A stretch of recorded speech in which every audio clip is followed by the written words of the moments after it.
Célia, por favor, eu passo o bastão da fala para você. Obrigada pelo espaço, obrigada, Josi.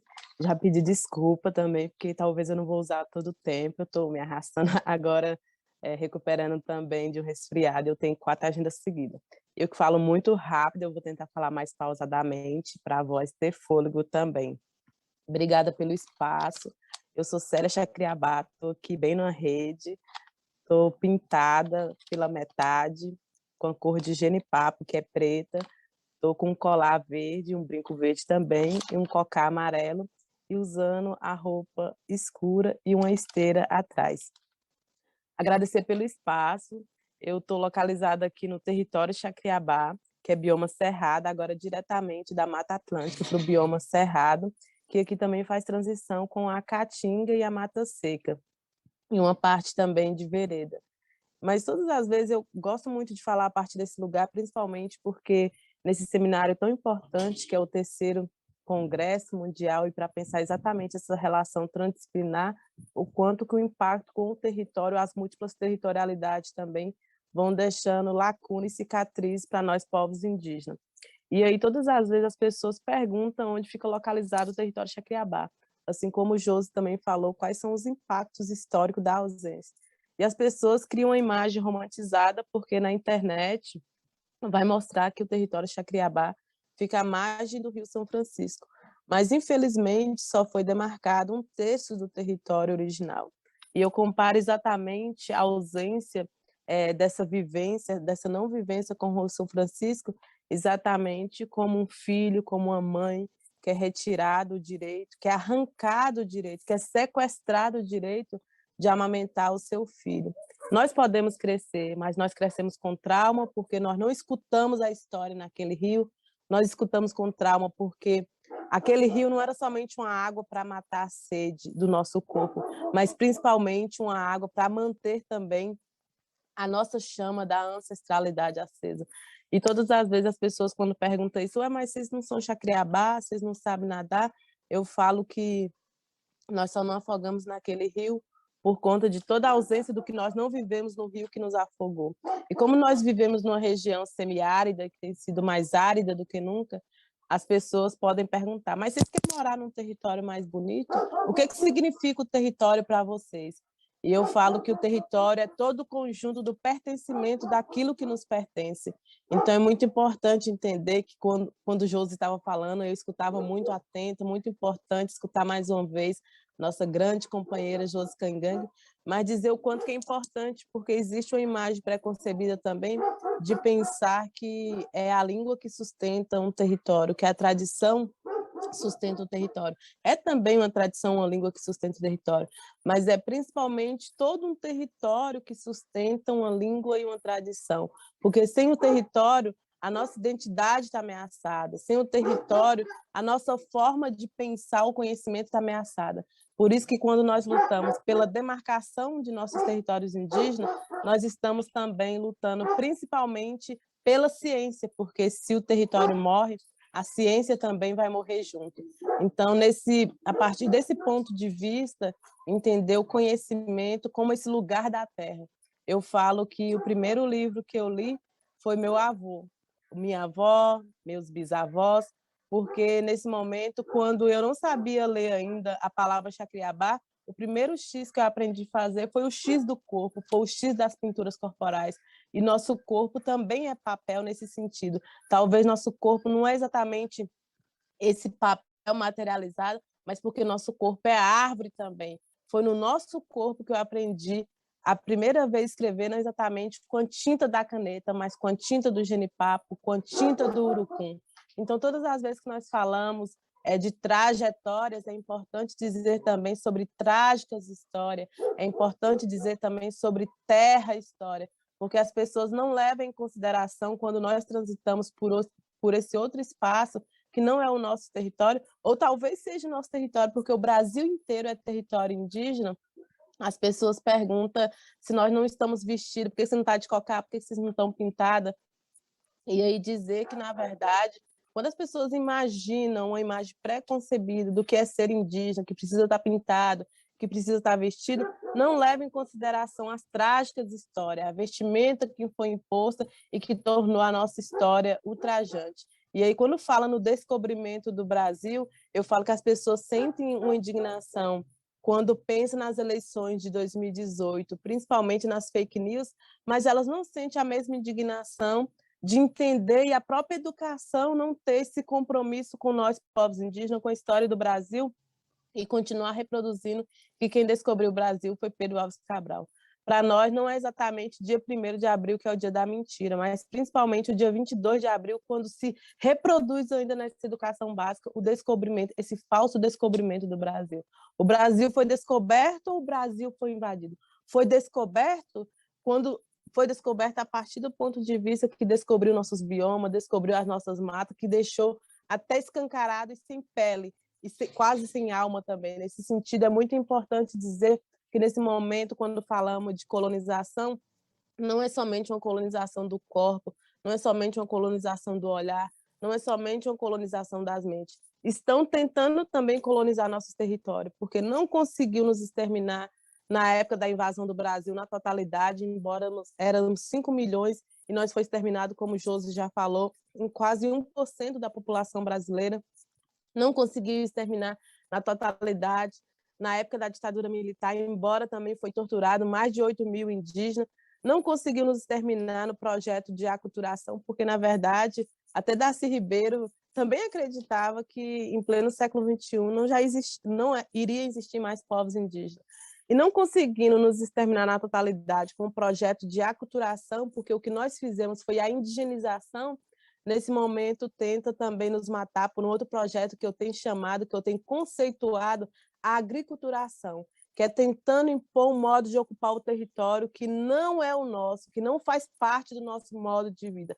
Porque, nesse momento, existe uma estratégia do Estado brasileiro que não é somente executar os corpos das lideranças indígenas, mas principalmente a voz. Porque, infelizmente, todo o território indígena no Brasil que eu conheço, o território Chacriabá, o território Cangangue, só foi demarcado depois da morte de alguma liderança. Foi demarcado não somente pela lei jurídica, mas principalmente com os corpos que foram tombados. E o território Chacriabá não foi diferente, só a partir de uma grande chacina que aconteceu em 87, que foi julgado e reconhecido como o primeiro crime de genocídio indígena no Brasil, só aí o território Chacriabá foi demarcado. E quando nós pensamos as nossas retomadas, o território Chacriabá é 54 mil hectares, com os novos processos de retomada, está chegando, a nossa pretensão é chegar a 94 mil hectares.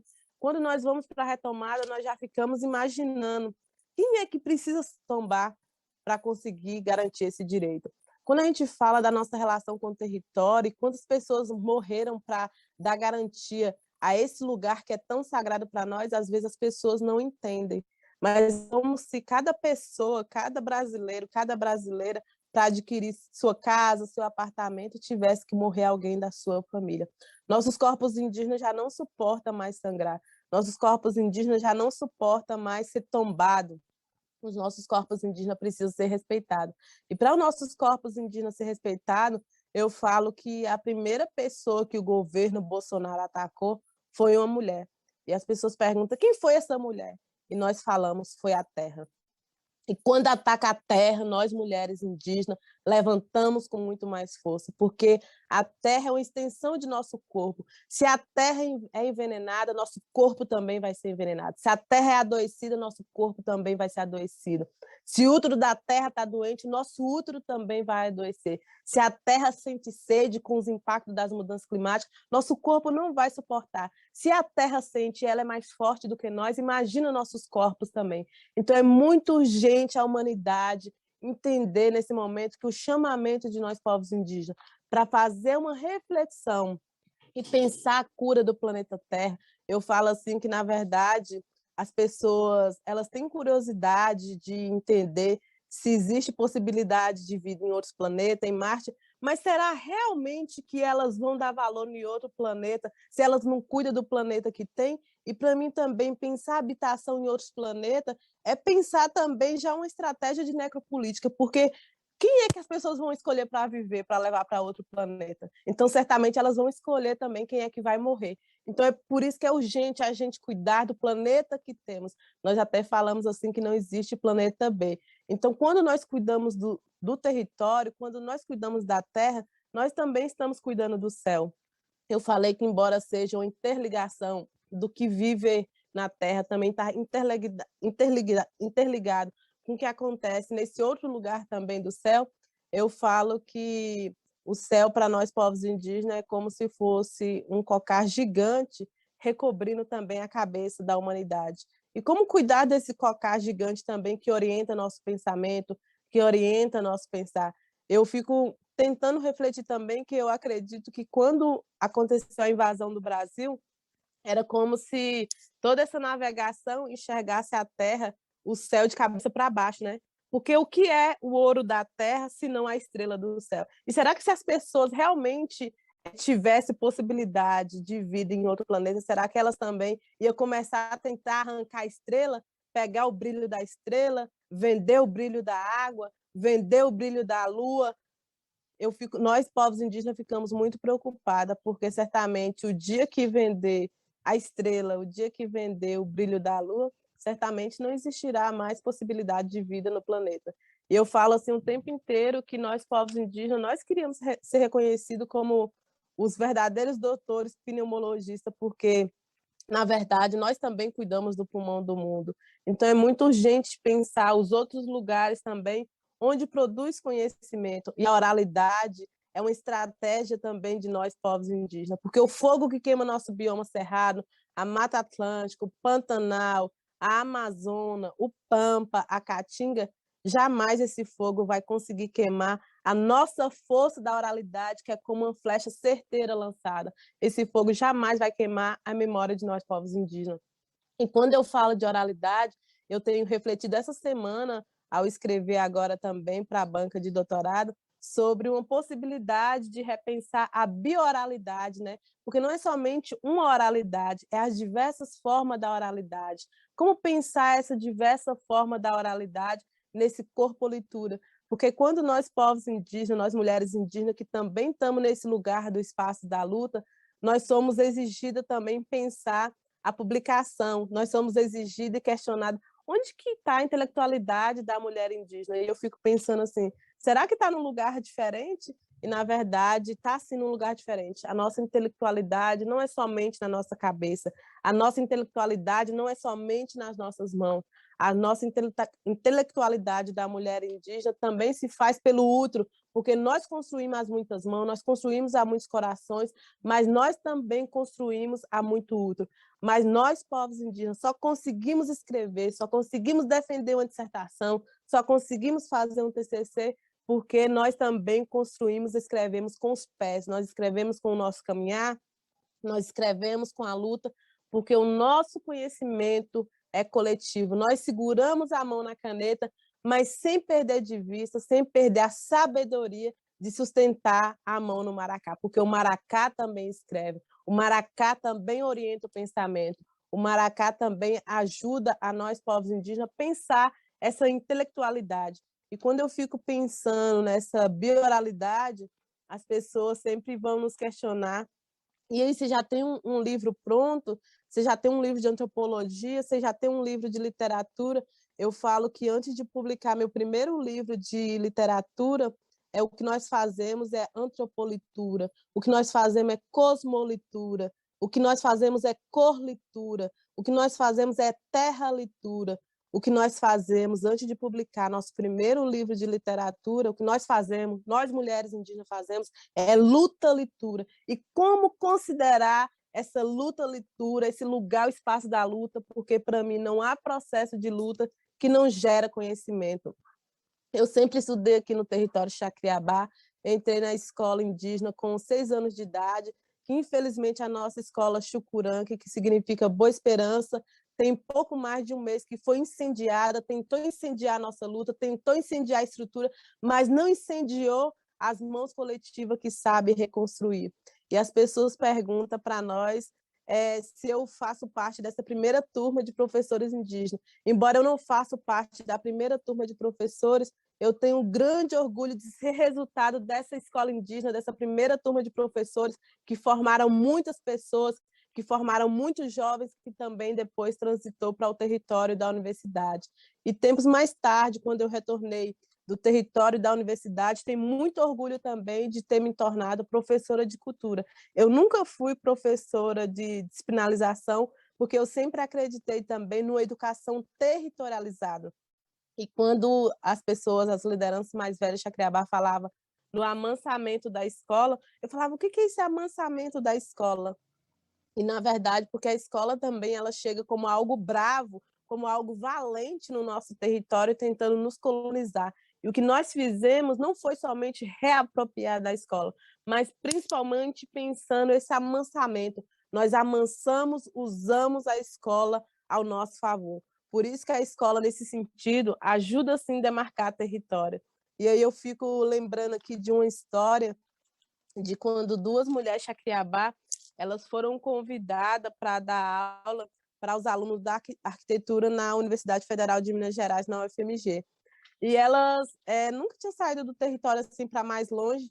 Aí perguntou para ela, uma professora de arte, ô dona Libertina, quanto tempo a senhora vai demorar aqui para construir essa casa? Ela falou, meu filho, eu estou tão aperreada porque eu nunca saí do território de Jacriabá que eu vou trabalhar aqui igual Joana de Barro, de dia e de noite, leva um mês. Mas como eu estou avexada para ir embora, com 15 dias, trabalhando dia e noite, já vai estar pronta. Aí a professora falou assim, não, dona Libertina, a ideia não é a senhora trabalhar com pressa, é a senhora ensinar os alunos da arquitetura. Aí os meninos perguntou assim, ô, dona Libertina, como que faz aqui para encher aqui essa casa para subir a parede? Aí ela falou, meu filho, não tem segredo não, é só 3 mãos cheias de barro. Então ele não entendeu, né? Qual era a medida de 3 mãos cheias de barro. Ela falou assim, eu tô tão avexada para ir embora, porque, na verdade, nesse momento, as crianças de Jacriabá, elas aprendem, não é perguntando, elas aprendem fazendo. E os meninos aqui só ficam perguntando, elas não aprendem observando. E aí, quando, por último, perguntou para ela, né, se quanto tempo levava para construir aquela casa. E aí ela falou assim, depende da lua que foi tirada do barro, depende da lua que foi tirada da madeira.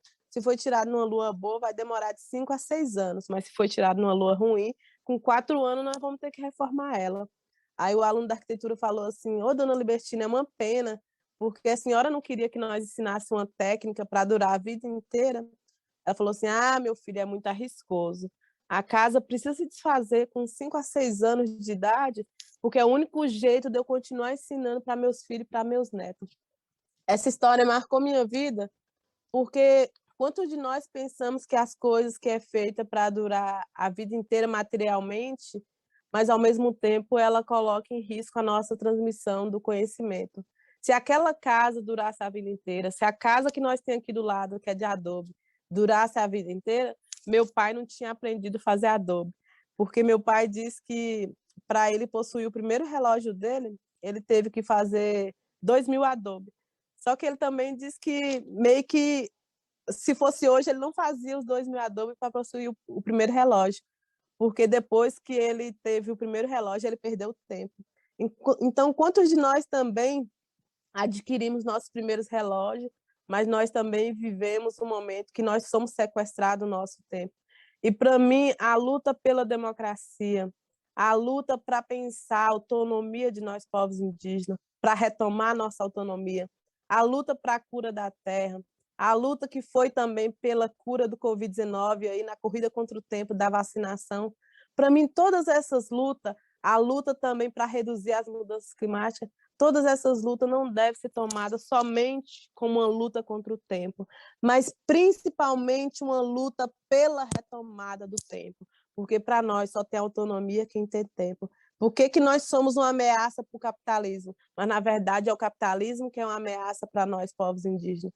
Porque nós representamos uma luta contra o tempo, nós representamos uma luta pela retomada do tempo. E quando o Josi falava assim, nós temos medo desse desenvolvimento, e aí Queretui fala desse envolvimento, e eu tenho refletido bastante desde a época do mestrado, que nós não queremos esse desenvolvimento, mas o que nós precisamos também é um reenvolvimento, porque não é somente envolver, mas principalmente a retomada de um reenvolvimento interno. E nesse momento, para pensar a cura do planeta, nós precisamos urgentemente retomar também os ré positivos, que é o ré da retomada, que é o ré da reconectar, que é o ré do ressentimentar e principalmente o ré do reencantar.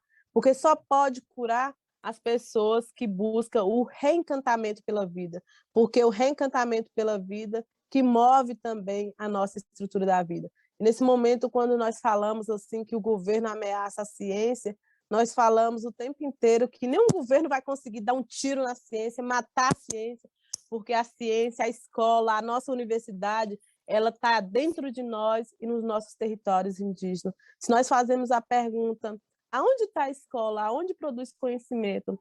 O conhecimento, a escola, ela está em todos os lugares, porque elas estão dentro das próprias pessoas. Por isso que pensar essa bioralidade é uma estratégia também, porque eu lembro que quando eu estava no mestrado, uma companheira falou assim, você sabia que uma liderança do meu povo quase perdeu o lugar de liderança porque ela foi caçar uma caça e achou uma capivara e guardou no congelador?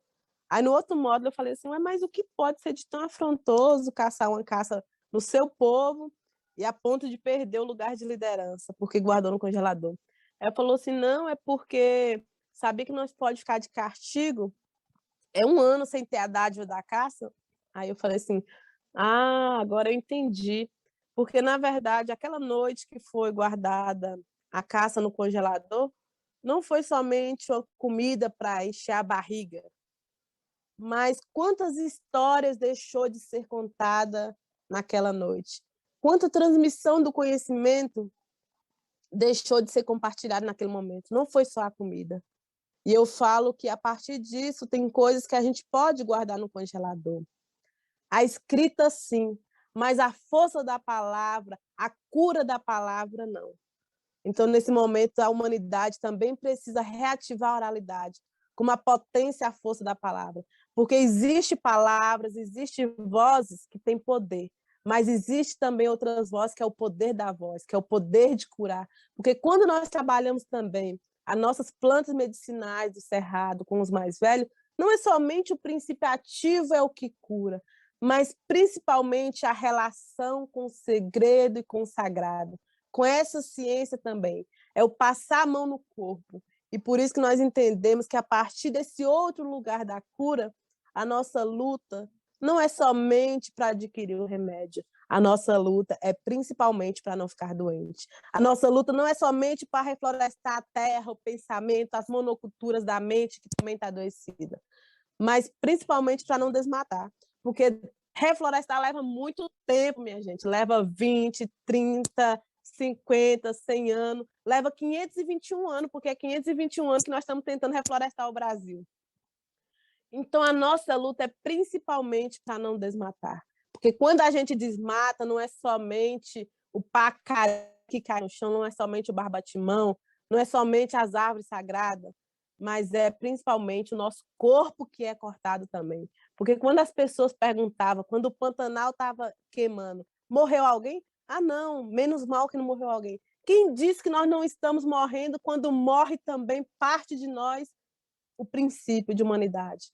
Quem diz que nós não estamos morrendo quando matam a árvore? Quem diz que nós não estamos morrendo quando uma árvore é cortada pelo motosserra?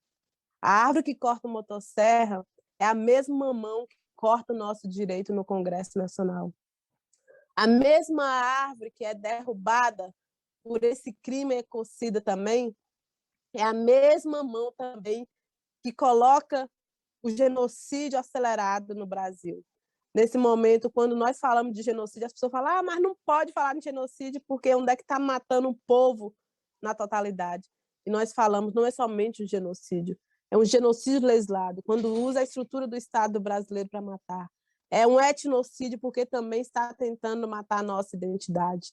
Mas é também um epistemicídio quando nós chegamos na universidade. E nesse momento, além de discutir também sobre a bioralidade, eu também estou cunhando um outro conceito também, que é a bioepisteme, porque como pensar essa diversidade também de epistemologia de cura, porque nesse momento É urgente reconhecer não somente as narrativas dos povos indígenas, é urgente reconhecer os narradores, é urgente reconhecer não somente o conhecimento, mas reconhecer os conhecedores, porque nós temos um compromisso importante também de lutar com essa borduna do pensamento, de lutar com essa borduna da caneta também. Porque se o século XXI é de muitas outras coisas, mas assim como o Josi falou também, é também das mulheres indígenas. Porque se essa pátria é grande, as mátrias é muito mais gigante. Eu falo que um dos problemas da humanidade é o problema de destemperança. Porque enquanto o planeta está cada dia mais aquecido, a humanidade está cada dia com o coração mais frio. Quando comete violência contra as mulheres indígenas, contra os povos indígenas, é o coração frio. Nós temos o compromisso importante de desaquecer o planeta e aquecer o coração. E para pensar essa cura planetária, essa cura humanitária, nós precisamos também aprender a ser bicho, não é somente aprender a ser gente. Porque quando o governo fala, olha, tá vendo esses povos indígenas aí, eles já estão se tornando mais humanos como nós. Na verdade, nós não queremos ser humano como ele. Que civilização é essa que mata? Que civilização é essa anti-indígena, anti a terra, anti a vida? Na verdade, para ser humano, só sabe ser humano aquele que sabe ser onça, aquele que sabe ser água, aquele que sabe ser semente, aquelas que sabem ser natureza. Somente sabe ser humano. Somente sabe ser gente aqueles que sabem ser bicho. Nós precisamos também, em certa medida, bichificar, indigenizar, genipapizar para pensar essa cura planetária.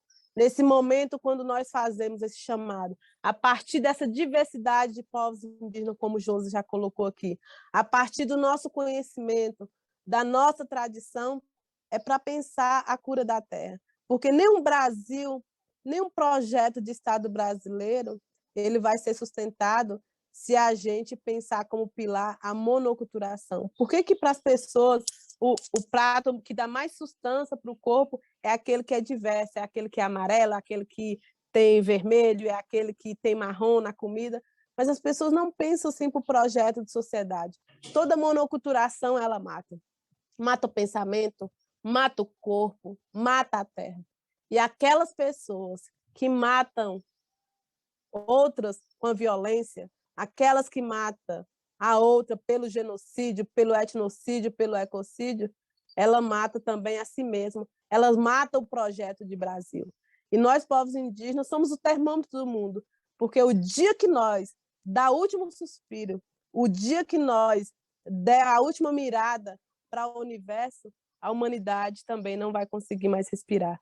Por isso que, nesse momento, nós convocamos, fazemos um chamamento, mas também um chamamento das mentes, para entender que aqueles que sobreviveu a essa guerra humanitária da pandemia, nós vamos ter que enfrentar um segundo momento também, que é consequência também das mudanças climáticas.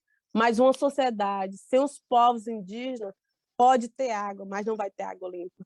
Uma sociedade sem os povos indígenas vai ter matado os galhos e principalmente as raízes profundas. Uma sociedade sem nós, povos indígenas, elas vão ter somente a casa, o endereço de onde elas moram, mas vai perder a origem.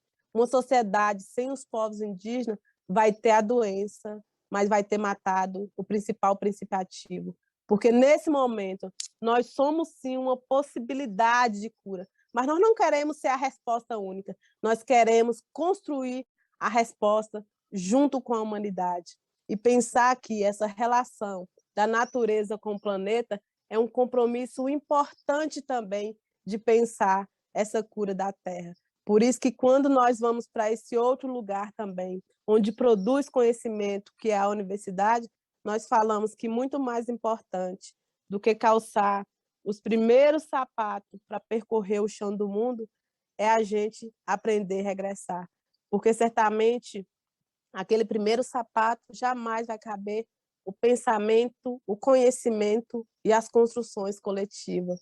Nós temos um compromisso importante de adquirir não somente inteligência, a humanidade, para pensar essa cura coletiva da Terra e do planeta, precisa muito também de adquirir e retomar essa sabedoria. E a nossa sabedoria está no cantar, está no falar, está no corcar, está na pintura, mas principalmente está na nossa capacidade de ser ressentimentado pelo coração. Quando nós escutamos pelo coração, certamente aí sim nós conseguimos concretizar a cura da humanidade. Por isso eu vou encerrar dizendo que na diversidade do país, aonde a cultura expressa, muita gente se pergunta aonde o Brasil começa. Será que é mesmo lá em Brasília onde impera o poder, a desigualdade social? Ou será que é no nosso território do povo tradicional? A resposta é muito clara, mas é invisibilizado a luta desse povo guerreiro. Talvez nós não contribuímos para que o Brasil seja um país de primeiro mundo, mas do Brasil nós somos o primeiro. Não tem levado em consideração nosso conhecimento tradicional. Nós estamos sendo sufocados pelo apocalipse do Congresso Nacional. Hoje em dia ainda me lembro das parábolas de uma liderança, pois palavra como essa eu guardo como herança. Um certo dia lhe perguntaram como era a cerca, como era o território de antigamente, pois essas terras não eram nossas e dividimos para muita gente. Ele logo respondeu, o território é cheio de ciência, o limite de uma terra está em nossa consciência. Nós somos povos que resistem pela força do brotar. A orientação do nosso pensamento também vem da força do cocar. Nós vamos seguir lutando, porque enquanto existir a nossa relação com os originários da terra, nós vamos seguir sendo a mátria gigante. Obrigada.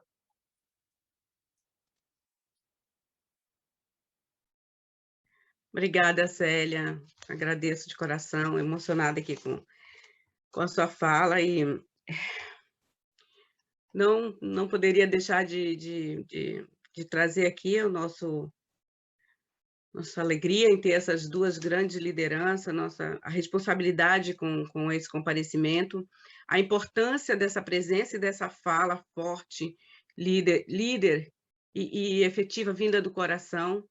E aqui nós nos colocamos sempre na abertura, né? Então foi visto aqui o rigor, foi visto aqui a língua, a linguagem, os povos originários do Brasil, uma cultura ancestral e atual, percebemos a historicidade, língua, cultura, território e territorialidade, diversidade culturais dos povos originários, podemos perceber nessas falas, também as lutas e estratégias de resistência, as práticas coletivas sociais, as formas de expressão, grafismos e marcas identitárias, saúde dos povos originários, estratégias de cuidado na pandemia 19, arte e manifestação das culturas de povos originários, articulação de arte e tradição culturais.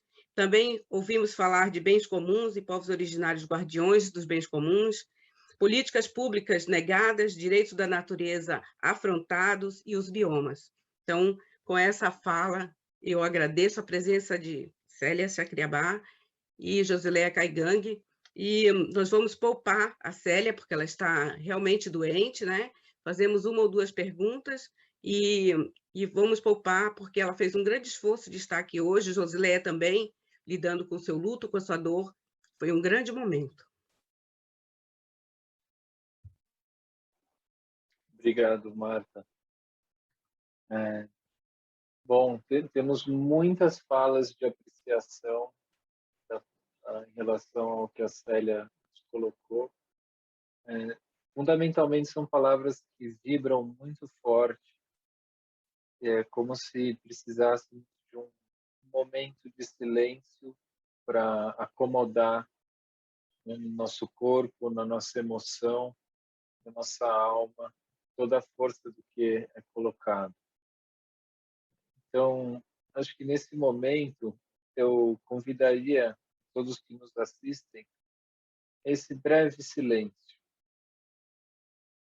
para que a gente honre as sementes que a Célia plantou em nós. Eu vou contar aqui 30 segundos apenas, é um momento simbólico, mas que fala também através desse silêncio.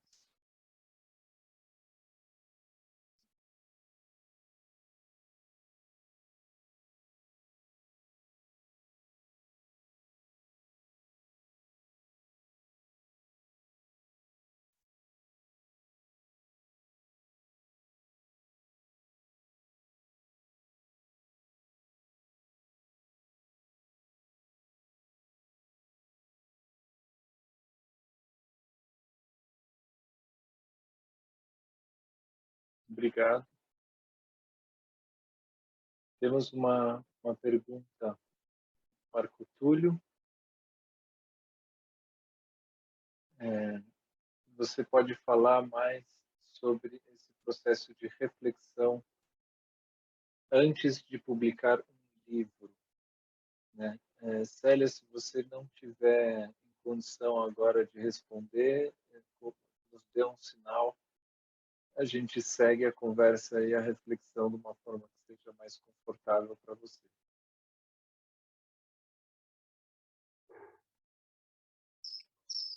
Então, sobre escrever luta-leitura, antropor-leitura, cosmolitura, é exatamente a partir desse outro pensamento também, que é muito mais horizontal, de trazer a Terra também como elemento central, que é guiança.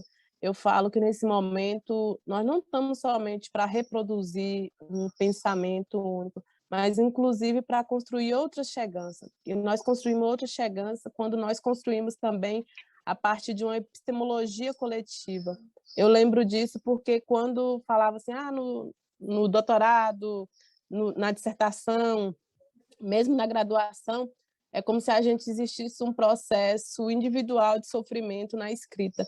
Mas quando nós tomamos isso de maneira coletiva, quando nós tomamos isso na maneira que vivemos, quando tomamos isso porque nós somos terra-história, porque nós fazemos trajetória, isso tem uma outra leveza, porque nós acionamos o pensamento a partir daquilo que a gente vive, nós acionamos o pensamento a partir de uma pintura corporal, nós acionamos o pensamento a partir de uma retomada, porque eu lembro que em 2014, quando nós participamos ativamente de uma retomada aqui, eu aprendi a fazer esteira, mas eu só lembro que eu aprendi a fazer esteira depois de 2 meses, porque o que eu aprendi ao fazer esteira, para mim, foi tão rico que, para nós, o mais importante não é somente o produto, mas principalmente o processo.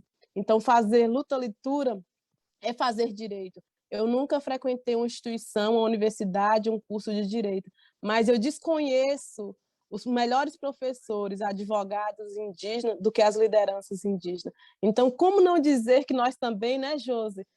Como não dizer que nós formamos também direito? Porque o direito está em nós, o direito também está no nosso corpo. O direito está quando assassina uma liderança cangangue, o direito está quando assassinou uma liderança xacriabá. O direito está em nós quando tenta violentar os nossos corpos. Nós acionamos o nosso saber, porque certamente a primeira promotora de justiça da humanidade se chama Terra. Obrigado. Josileia. Bom, eu só agradeço essa possibilidade da gente ter dialogado, essa escuta atenta à Célia. A Célia é uma liderança mulher indígena, xacriabá, que tem aí uma responsabilidade muito grande, que é de levar, né, essa sabedoria ancestral dela também para os vários lugares, e esse entendimento e compreensão que só uma mulher, né, que vem do território consegue ter.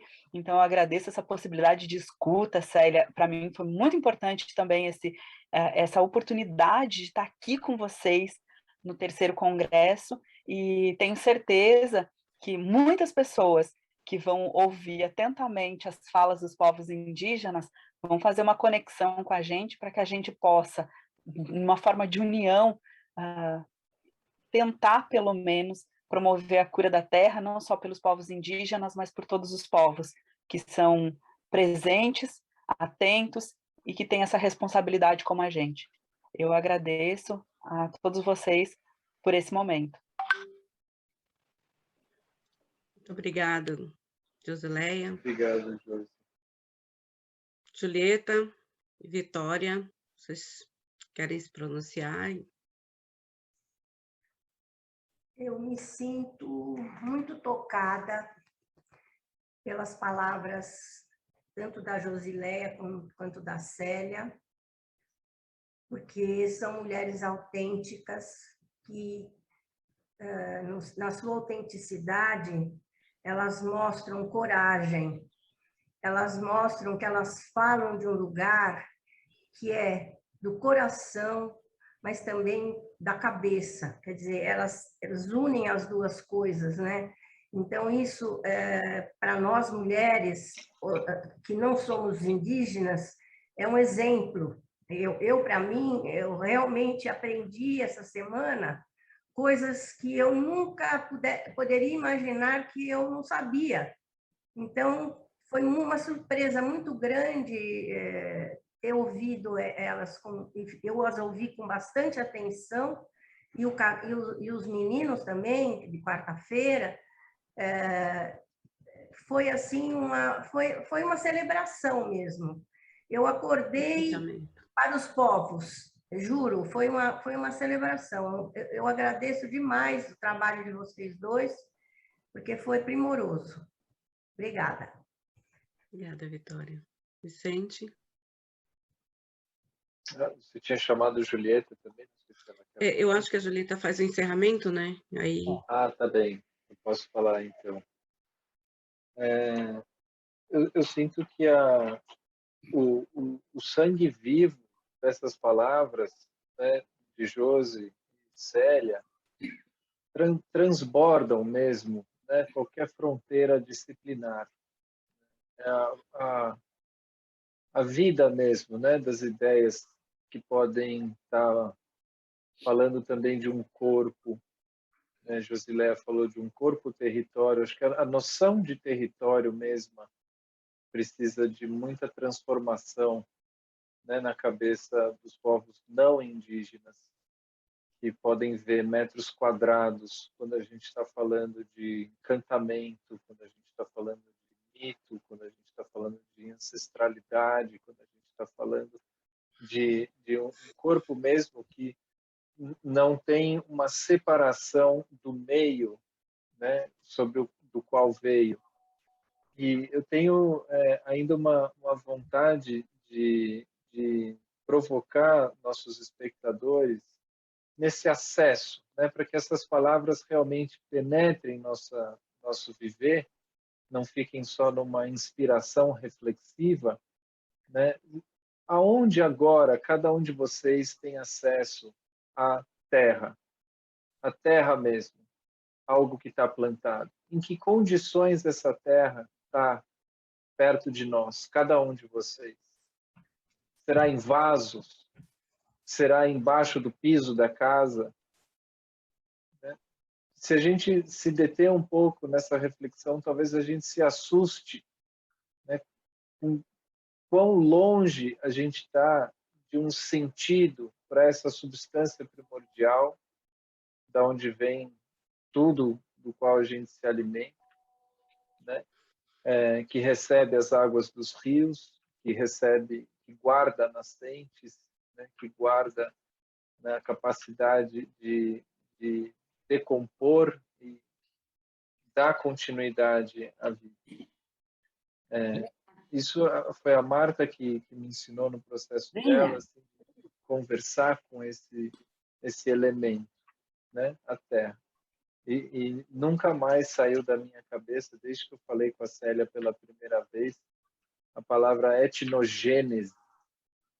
Né? A gente fala mais hoje em dia de etnocídio do que de etnogênese, mas quando elas apresentam essa iniciativa viva, né, falar da cultura dos povos originários, como nos lembrou Cacá, né, o que é originário nesses povos não é simplesmente o tempo linear, né, de 521 anos e muito mais, né, para trás da invasão do Brasil, como diz a Célia, mas o que é originário tem a ver com essa intimidade do ser, né, a partir do qual as palavras delas têm tanta vibração. Então, acho que fica muito essa impressão de etnogênese a partir do que é originário em nós. Né? Deixo muito esse convite a todos sobre essa reflexão de qual que é a distância que cada um de vocês tem à Terra nesse momento, qual que é a relação, o diálogo que vocês têm com os elementos da natureza real no cotidiano de vocês, e onde está a origem do nosso ser, para cada um de nós. Né? e nisso a ancestralidade, e nisso o nosso contato com esse coração vivo. Né? Para mim, foi um aprendizado muito intenso, que a palavra transdisciplinar não pode ser uma palavra conceitual, antes de ser uma palavra que vem do vivo. Os conceitos animam algo que vibra de outro lugar, que não é do intelecto. O intelecto deve aprender seu lugar de serviço, não seu lugar de domínio. E a que o intelecto serve é um questionamento real do nosso tempo de inteligência artificial, do nosso tempo de tecnologias várias, né? Um domínio da linguagem cada vez mais segmentada. Né? As distâncias geracionais do nosso tempo são abismais, enquanto para as culturas dos povos originários essas distâncias são muito mais de pontes, né? Netos, avós, filhos, parentes, como eles se chamam, é um povo, é uma povoalidade, né? Algo que a cidade, por exemplo, já não tem nem memória do que seja nesse sentido de comunidade. Quando fala, por exemplo, em educação, é necessário uma aldeia inteira para criar uma criança. É só você olhar a paisagem de uma cidade cheia de prédios e entender que a família nuclear está completamente isolada de uma ideia real de comunidade, né? E que avós, tios e parentes são mais segmentados como as disciplinas, né, na história do conhecimento. E cada um, assim, esse é problema desse, esse é problema daquele. Então, as provocações vão, assim, na veia do sentido do nosso viver. Antes de colocar qualquer assim, profundidade da ciência, do conhecimento, da filosofia da ciência, é necessário a gente se questionar da onde eu falo o que eu falo, né? Da onde eu escuto o que eu escuto. Qual que é a natureza transdisciplinar de uma relação humana com todos os ofícios de ser humano, né? E uma coisa que ficou muito forte para mim também é a dor, e a necessidade de memorar e nomear as dores, né? Que são reais. Se a gente fecha o olho para isso, né, a transdisciplinaridade fica com um sentido só aditivo, né? É uma inovação no campo do conhecimento. A gente não está falando de uma inovação no campo do conhecimento, a gente está falando de uma recordação de um conhecimento que serve ao viver, né? Ao bem viver, ao viver junto entre as diferenças e o viver junto com a força da Terra, né? Então, eu fico muito com essa palavra que a Célia, em outra conversa, disse, etnogênese, da onde a gente tem a origem do nosso ethos. Obrigada, Vicente. Antes de passar para encerramento da Julieta Aidar, eu quero agradecer imensamente Julieta Aidar por ter permitido que esse momento fosse representado aqui, e também quero justificar a ausência. Eu faço isso porque eu acredito que ela estava imbuída de de um trabalho muito importante e que não conseguiu comparecer ao nosso congresso. Isso porque eu vivenciei muitas coisas com a Querechu. Querechu é mestranda em Planejamento Territorial e Desenvolvimento Socioambiental, UDESC, 2021, recente, graduada em Licenciatura Intercultural Indígena pela UFSC, Liderança Indígena da Terra, TI Morro dos Cavalos, em Santa Catarina. Ela é coordenadora executiva da Articulação dos Povos Indígenas do Brasil e da Comissão Guarani Ivirupá. Primeira cacique Guarani mulher reconhecida no Brasil, primeira indígena a receber a vacina de Covid, representando os povos guaranis do sul do Brasil. Querechu e Chapiri, presente neste congresso. Julieta. Bom, então, realmente, para encerrar essa sessão que é uma sessão emblemática no Congresso. Toda vez que nós, quando organizamos esse congresso, temos um ano, quase 9 anos de congresso, 9 meses de congresso, e 2 anos fazendo, né? Um ano antes, preparando o congresso, eu acho que era importantíssima a presença das culturas ancestrais, entre as quais, por suposto, é importante a presença hoje, os testemunhos que nós tivemos das culturas ancestrais brasileiras, na palavra da Josileia e da Célia, brilhantes apresentações, tão brilhante como qualquer, como a gente fala, qualquer grande intelectual da Europa, de todos os lados. Elas tiveram o mesmo estatuto de propor caminhos e reflexões epistemológicas e da vida. Eu queria comentar um pouco, a partir da brilhante exposição das duas, da Josileia e da Célia, que elas retomam o que nós estamos trabalhando em termos, por exemplo, de 6 epistemologias, né, que nós estamos colocando no diálogo. E a primeira epistemologia é justamente a epistemologia que nós colocamos da ancestralidade. A epistemologia da ancestralidade procura articular e poder e colocar em diálogo o ancestral e esse originário que colocou a Célia, a Josileia e o Vicente também comentou, que é originário não porque colocaram a ideia de povos originários. Essa categoria de povos originários vem de cima, não vem de baixo. Assim também como os povos indígenas, Marta. Os povos indígenas foram denominados assim porque o Colombo falou que aqui era a Índia, mas aqui não era a Índia.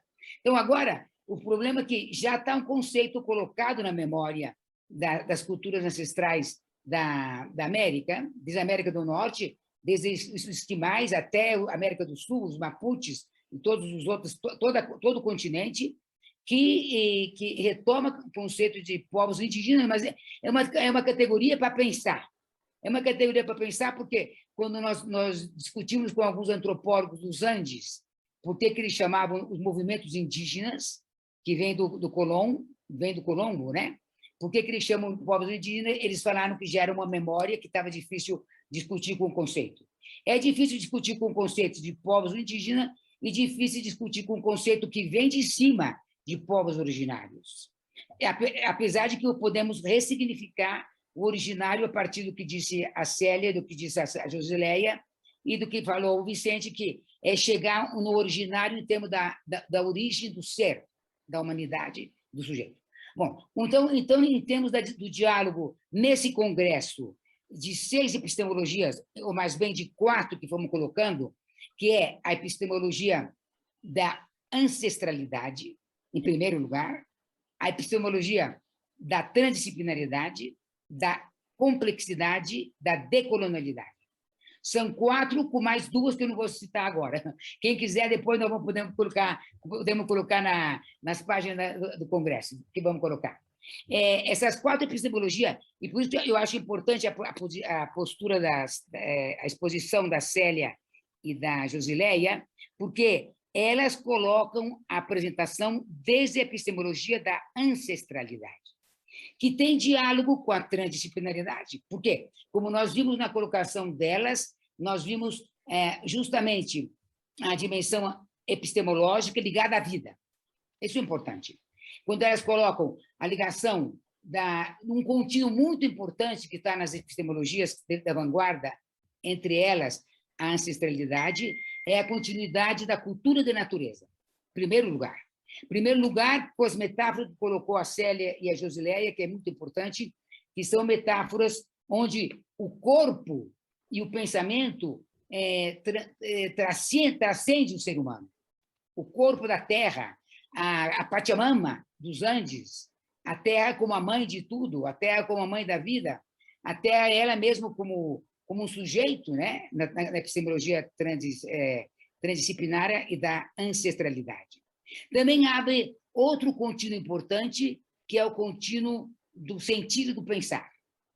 O Ocidente colocava, e nisso a Vitória conhece em termos da filosofia, o Ocidente colocava na filosofia ocidental a ideia do pensamento. aí está Descartes, cartesiano, pensar, logo existir. E na epistemologia da ancestralidade, é existir e pensar ao mesmo tempo. Existir e pensar ao mesmo tempo, que implica sentir e pensar, que já são metáforas que estão trabalhadas nos Andes a partir do coracionar. Quer dizer que, antes, inclusive, contra a ideia ocidental, a ideia da ancestral, da epistemologia ancestral, é que tem um contínuo e sem separação entre a emoção e o pensar, entre o sentir e o pensamento, coisa que o Ocidente colocava em primeiro lugar, tanto nos filósofos gregos como Descartes, como cartesiano. Disse, penso, logo existe. Não, a recursividade é existo e penso, ou sinto e penso. Essa reflexão da continuidade está na fala da Josileia e da Célia. São falas, eu acho, que são emblemáticas em relação à epistemologia ancestral colocada na vida. E elas colocam na vida, porque, inclusive, a Célia e a Josileia, elas são antropólogas, mas elas falam de uma antropologia viva. Elas falam, a antropologia está, por exemplo, que no genipapo, que ninguém não podemos traduzir, não sei tradução em espanhol, para o pessoal entender, nem em inglês, nem em francês. Temos que buscar como é que traduz, porque genipapo só tem no Brasil, eu acho. Não sei, está difícil traduzir essa ideia do genipapo e da árvore, que, por exemplo, quando falava a Célia, quando mata uma árvore, mata a vida. Mata a vida em todo o sentido, porque o pessoal fala o genocídio, mas o genocídio está a biodiversidade, matando a biodiversidade, matando o planeta, matando os rios. Quantos rios do Tietê, por exemplo, coitado do rio Tietê, que antes era um rio importantíssimo, sagrado, na fundação de São Paulo, e que agora está acabado.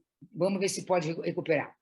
Então, eu acho que a apresentação hoje fica na memória do Congresso e fica emblematicamente como uma memória de uma epistemologia da ancestralidade que necessariamente dialoga com a transdisciplinaridade, com a complexidade, com a decolonialidade.